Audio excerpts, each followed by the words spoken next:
Shalom to the elect of Israel. I want to start by giving all the praises, honor, and glory to whom it rightfully belongs, which is Yahweh, Bahashem Yahweh Shai, Bahashem Rachak. And what I said was all the praises, honor, and glory belongs to Yahweh, who is the Heavenly Father, in the name of His Son, Yahweh Shai, who is the Messiah, all right, whom the word ignorantly calls Jesus, in the name of the Holy Spirit, which in Hebrew is Rachak. Double honors to the apostles and elders of Great Millstone that rule well. Peace, blessings, and salutations to the elect. And this lesson, right, is going to be going into Isaiah, the 24th chapter, okay? And, the Lord has always, spoken by His prophets and revealed things that's what's going to happen, all right, by His prophets, okay? And we have these things today, and, where those men, where the prophets coming back, okay, understanding these scriptures, all right, as our apostles and elders and brothers tell us, all right? So, and there are certain prophecies that have, taken place in the past, and there are certain prophecies that have yet to take place. Okay, and this chapter, all right, is one of them. All right, so I'm gonna go through it. All right, I'm not gonna be too long for time's sake. Okay. Yeah, who knows, in the future I might go through it again. But anyways, this is the book of Isaiah chapter 24. Normally this is edifying to the elect. Isaiah chapter 24 and verse 1. Behold, Yahweh, Bahashem Yahweh Shai, maketh the earth empty, and maketh it waste, and turneth it upside down, and scattereth abroad the inhabitants thereof, right? And how is the Lord going to make, and the thing is, the whole earth isn't going to be made waste. Alright, let me get this real quick. This is the book of Ecclesiastes chapter 1 verse 4. One generation passeth away, and another generation cometh, but the earth abideth forever. So the earth, the whole planet, is going to always be here, okay? But, as I was watching when the brother break it down, earth in the Hebrew is Ratazah, and it doesn't only mean earth, but also means land, okay? And the land that's going to be, completely made empty is what? America, okay? Because it's going to leave nothing here. After the nuclear missiles destroy this place, America is going to leave nothing here. Let me get a precept. This is the book of Joel chapter 2 verse 3. A fire devoureth before them, and behind them a flame burneth. Going to the nuclear missile, the front because the warhead, and the back because of the flame burning behind it, right? The fire comes from the front of the warhead. It says the land, America, is as the Garden of Eden before them. When those missiles come, everything is going to be intact. It's going to be like a regular day. And behind them, meaning after they hit, a desolate wilderness. See? A desolate wilderness. When you look at it, if you Google a desolate wilderness, and click on images, you're going to see a picture. You're going to see pictures of a desert. You see? So, desolate wilderness, you look it up, it's empty, completely empty. Alright? That's what a desolate wilderness is. Alright? It says that, yea, and nothing shall escape them. And there ain't going to be no rumors or nothing like that. So America's going to be completely made empty after those nuclear missiles deal with it. So back in Isaiah 24 and 1, behold, Yahweh Bahashem Yahweh Shai maketh the earth empty, and maketh it waste, and turneth it upside down, right? And scattereth abroad the inhabitants thereof. People are going to be fleeing from it, okay? People are going to be getting hit, in all different types of countries, different countries and everything, all right?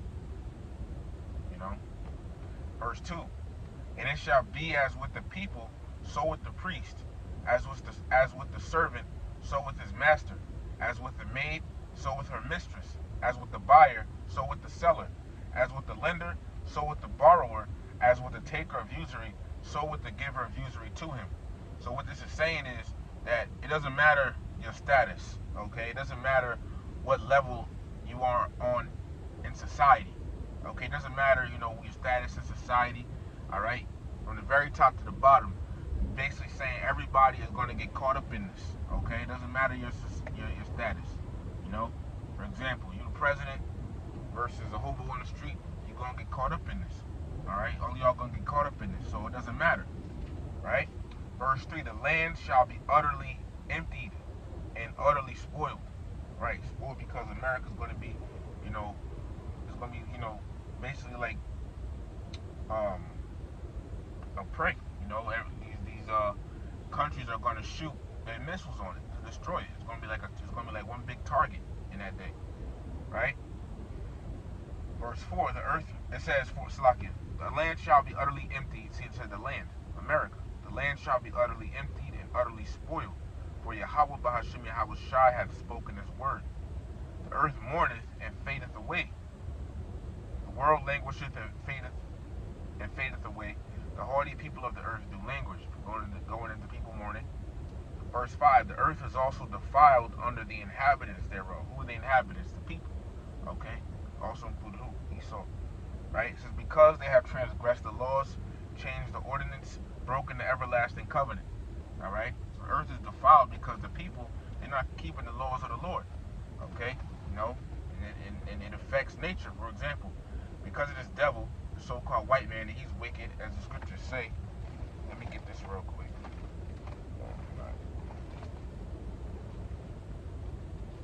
This is the book of Job, chapter 9, and verse 24. The earth is given into the hand of the wicked. Right? So the earth, the rulership and control of the earth is given into the hand of the wicked. Who is the wicked? Let's get that.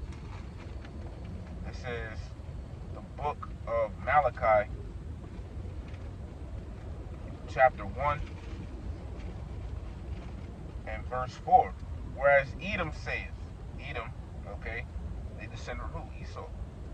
We are impoverished, but we will return and build the desolate places. Thus saith Yahweh of hosts, they shall build, but I will throw down.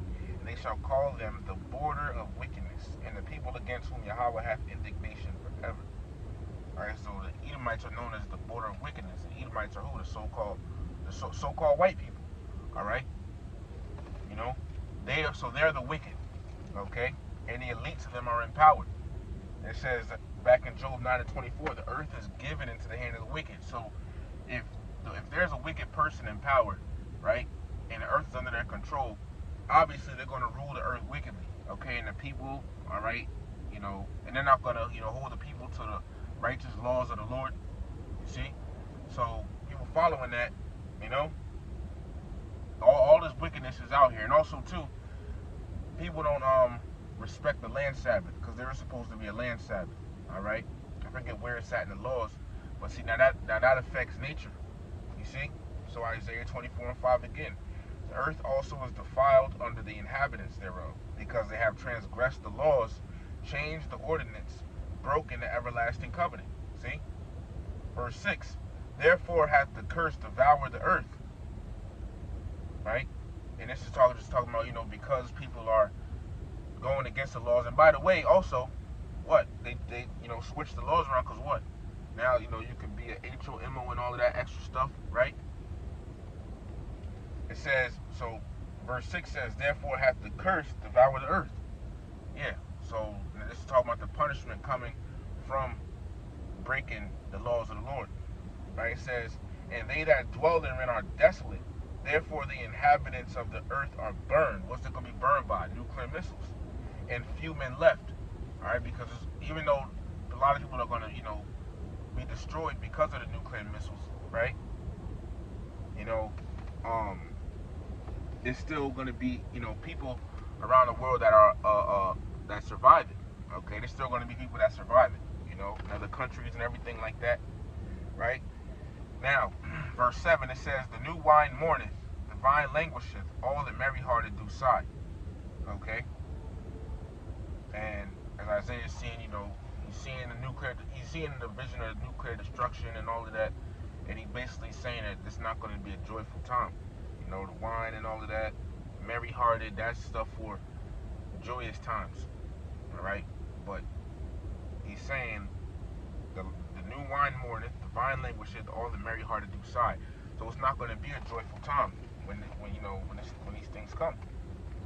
This is the book of Ecclesiastes, chapter 3 and verse 1.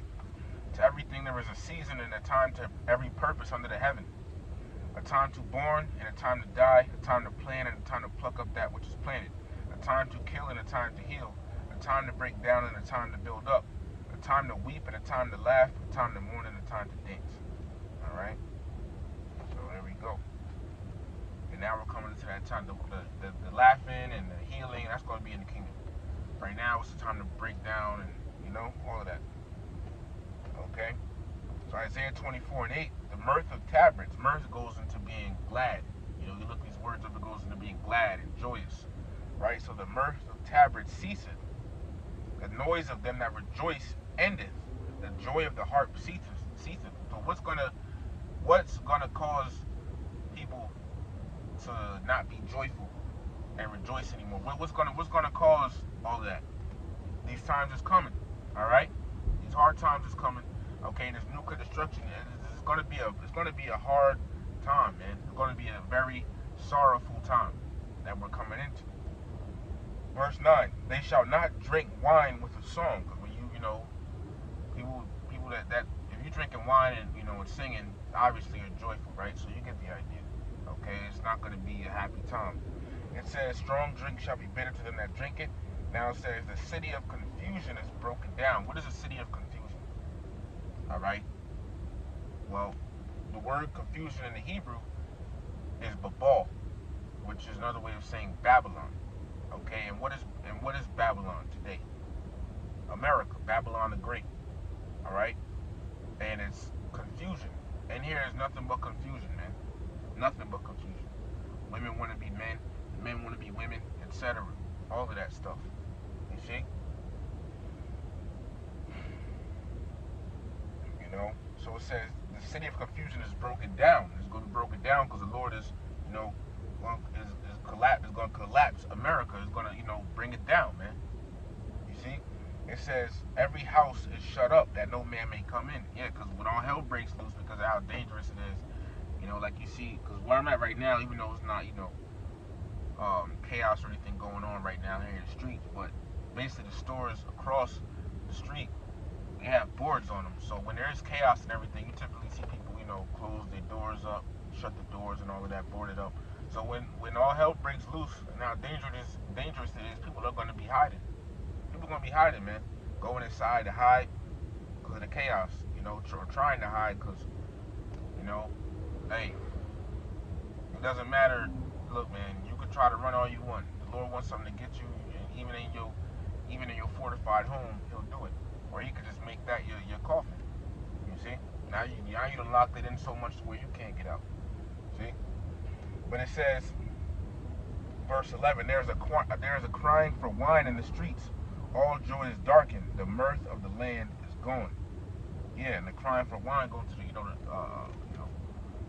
on a spiritual level, this is the truth. So when all hell breaks loose, these people are going to be wanting answers. They're going to be looking for the truth. Amos 8 and 11, 2nd Ezra 5, just did a lesson on that. All right? Let me just get that one in Amos real quick.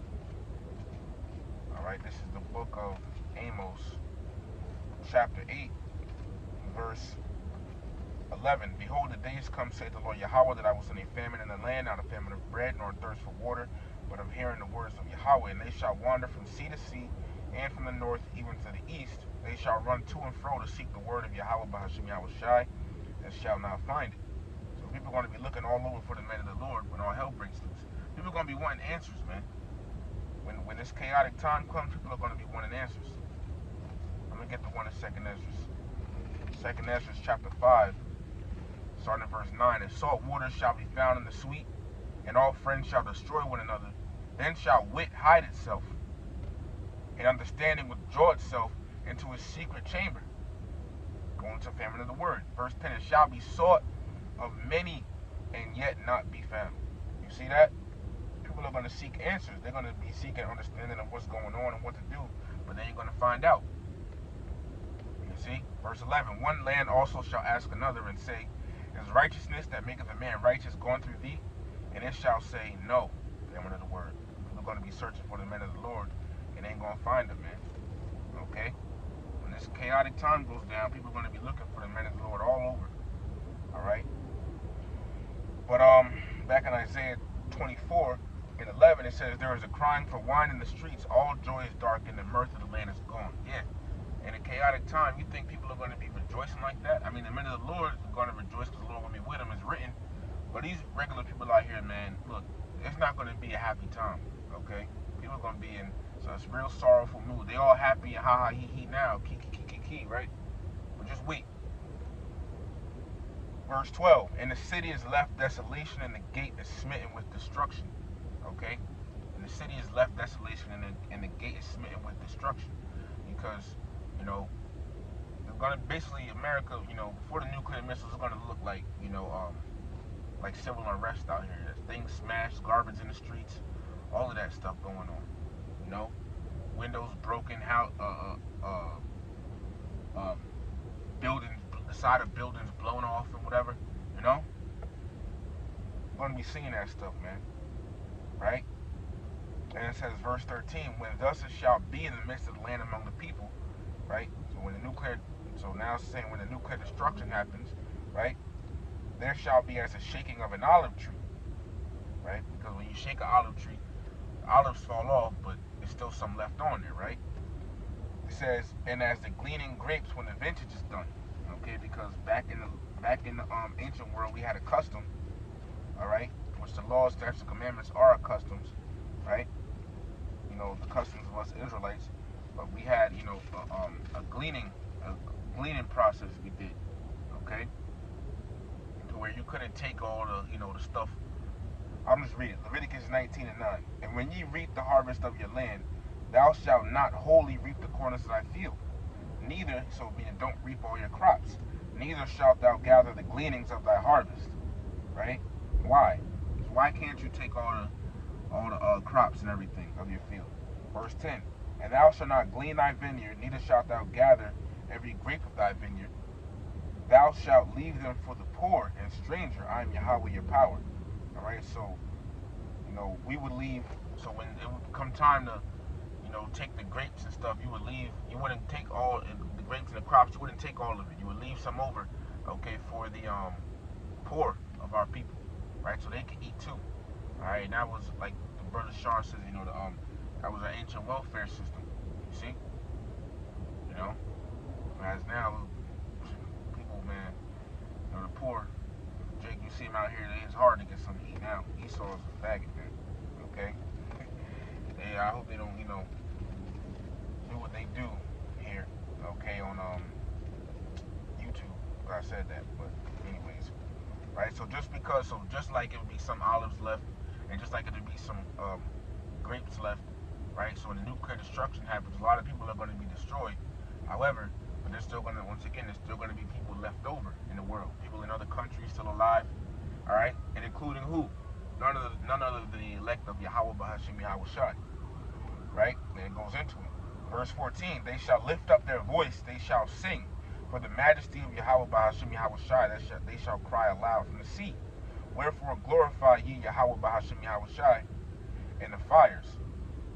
Even the name of the Lord Yahweh, God of power of Israel, in the isles of the sea. And this is going into what? It's been a precept. This is the book of Revelation, chapter 15 and verse 2. And I saw, as it were, a sea of glass mingled with fire, and them that had gotten a victory over the beast, and over his image, and over his mark, and over the number of his name, stand on the sea of glass, having the hearts of the Most High. You see, and this is going into basically the elect being in the chariot above the firmament, because it said a sea of glass, right? This is the firmament it's talking about, not a literal sea of glass. Let me just prove that real quick. This is the book of Ecclesiasticus, also known as Sirach, chapter 43 and verse 1. The pride of the height, the clear firmament, the beauty of heaven with its glorious show, okay? And firmament is the ozone layer. So, you know, in Genesis 1, it talks about the firmament, right? Which is the ozone layer that separates the outer space atmosphere from our atmosphere, so it's in between. You see, so the elect, as it says, and I saw, as it were, a sea of glass mingled with fire. The fire from the nuclear missile is going to be down here, right? And then it said, them that had gotten a victory over these things, stand on the sea of glass, having the hearts of the Most High, because when Yahweh Shai returns, the elect are going to get beamed up into the chariot, and they're going to be over the firmament, watch the nuclear destruction take place. Psalm 91 and 8. Only with thine eyes shalt thou behold the reward of the wicked. Roughly paraphrasing. Okay? So this is what it's going into in Isaiah 24, when it says, wherefore glorify ye Yahweh Bahashim Yahweh Shai in the fires, even in the name of the Lord Yahweh, God of Israel, in the isles of the sea. See? Verse 16, from the uttermost part of the earth have we heard songs, even glory to the righteous. right? But I said, my leanness, woe unto me, the treacherous dealers have dealt treacherously. Yea, the treacherous dealers have dealt very treacherously. So Isaiah is basically saying, you know, even though the rejoicing and everything is going on, don't forget about what the wickedness Esau has done, is what he's saying, right? And then it gets to go into it. You know, it starts to focus on them a little bit. And come in verses. Verse 17. Fear and the pit and the snare are upon thee, O inhabitant of the earth. And these are going to come in the form of, you know, judgment, different judgments and calamities that happen throughout Jacob's trouble, right? It's going to happen to people, okay? Verse 18, and it shall come to pass that he who fleeth from the noise of the fear shall fall into the pit, and he that cometh up out of the midst of the pit shall be taken in the snare. For the windows from on high are open, and the foundations of the earth do shake. So, read it again, right? To try to picture this. It says, and it shall come to pass that he who fleeth from the noise of the fear, so imagine somebody running, right, shall fall into the pit, and they run into a pit, right? It says, and he that cometh up out of the midst of the pit, so imagine someone coming up out of a pit, right? It says, shall be taken in the snare. They get out of the pit, now they caught up in like a snare, you know, a bear trap or something like that, you know? So there's no escape. And what does that remind you of? Let me get this real quick. Amos chapter 5 and verse 19. As if a man did flee from a lion and a bear met him. See? You're running from a lion and a bear met you. Right? It says, or went into the house and leaned his hand on the wall and a serpent bit him. Now you running from the bear, you go into the house, you go away from that, lean your hand on the wall, and now a serpent bites you. So basically saying, in time of Jacob's trouble ain't going to be no escape. These people are going to get it. There ain't going to be no running from the judgments of the Lord, man. Okay? All the, the calamities, you're going to be running away from something into something. Okay? For example, troops could be chasing you, or a pack of dogs, you run away from that, and now you run into some cannibalistic people, because cannibalism is coming back. There's going to be a great famine, right? Or it could be like, you don't get caught up in the famine and the sword gets you, right? Or if you don't get caught up in the, get killed by the sword, the famine gets you, okay? Or you're getting away from one danger and running into another danger. That's what's coming. That's what it's talking about here. So back in Isaiah 24 and 19, now it says, the earth is utterly broken down, and the missiles are going to do that. The earth is clean dissolved. All right, the missiles are going to do that. The earth is moved exceedingly. This is a prophecy. This ain't happened yet. All right, this is letting you know that it's coming. Okay, that people talk about earthquakes now, they ain't seen nothing. Wait till the earth shakes what it's talking about here. It's letting you know that there's a major earthquake coming, and that is going to be by what? Nuclear missiles. Alright, that's that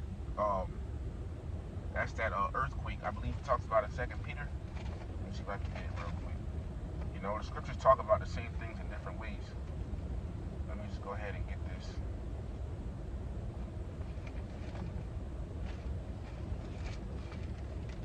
2 Peter chapter 3,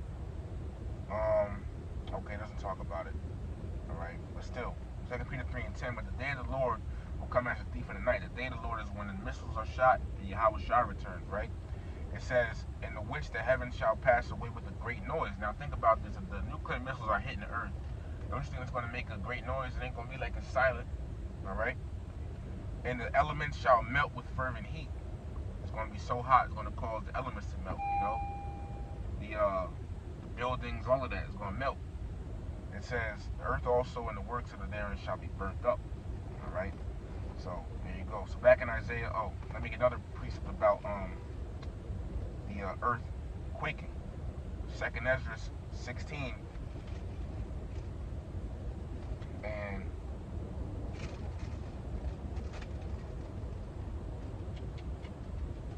Alright, 2nd Ezra 16, starting in verse 12. The earth quaketh and the foundations thereof. The sea ariseth up with waves from the deep, and the waves of it are troubled, and the fishes thereof also before the Lord and before the glory of his power. Why? For strong is his right hand that bendeth the bow is a nuclear silo. His arrows, which are the nuclear missiles, that he shooteth are sharp, and shall not miss when they begin to be shot into the end of the world. Hence the term ICBM. Look up what it means. Okay? So just letting you know that the earthquake is coming because of the nuclear missiles. So back in Isaiah 24 and now verse 20, the earth shall reel, which in the Hebrew, the word reel, all right, is nawai, which means to shake. So it says the earth shall reel or shake to and fro like a drunkard. You ever seen a drunk person, rocking back and forth? It's going to be like that. It says, it shall be removed like a cottage, and the transgression thereof shall be heavy upon it, and it shall fall and not rise again. Transgression thereof shall be heavy upon it. So, basically, because certain places in the world are going to be so wicked, all right, that's going to warrant the nuclear missiles to come and destroy it. Okay? And it says, and it shall fall and not rise again. Okay? Bear with 1 second. So yeah, once Esau's kingdom falls, it's not going to rise again. This is the last stand for Esau, man. All right, verse 21. So after the nuclear destruction takes place and the elect go in the chariot, and after a period of time, the elect are going to come out of the chariot and do what? Verse 21, and it shall come to pass in that day that Yahweh Bahashim Yahweh Shai shall punish the hosts of the high ones that are on high, and the kings of the earth upon earth. Who is that? The international bankers, the elites. And how is the Lord going to punish them? Through slavery. Revelation 13 and 10. All right, but let me get this one in Psalm real quick. All right, Psalm 149. Psalm chapter 149. Starting in verse 5. Let the saints be joyful in glory. Let them sing aloud upon their beds. Let the high praises of the Most High be in their mouth, and a two-edged sword in their hand. To execute vengeance upon the heathen and punishments upon the people. To bind their kings with chains and their nobles with fetters of iron. To execute upon them the judgment written. This honor have all the saints. Praise ye Yahweh Bahashim Yahweh Shai. You see? There you go. The heathen nations, they're going to go in slavery, including the international bankers. They're going to be the first crop. Okay? So, I'm going to read these last two verses. Verse 22. And they shall be gathered together as prisoners are gathered in the pit, and shall be shut up in the prison, and after many days shall they be visited. So in the kingdom, we're going to have pits and literally put these devils into it, as Apostle Gabar has went into in times past. You see? They're going down, man. They're going to be going all the way on high, down to literally in pits. Okay? We're going to put them in pits in the kingdom. They're going to be our slaves. Verse 23, then the moon shall be confounded, and the sun ashamed. All right, the moon and the sun is talking about wisdom, knowledge, and understanding. So the wisdom, knowledge, and understanding of this world is going to be put down when? It says, when the Lord of hosts shall reign in Mount Zion and in Jerusalem and before his ancients gloriously. So when in the kingdom, all right, when the kingdom comes and the Lord reigns on this earth, the wisdom of this world is going to be put down, because in the kingdom, the right way of living and everything is going to be pushed and known throughout the earth, man. All right? So that's pretty much it.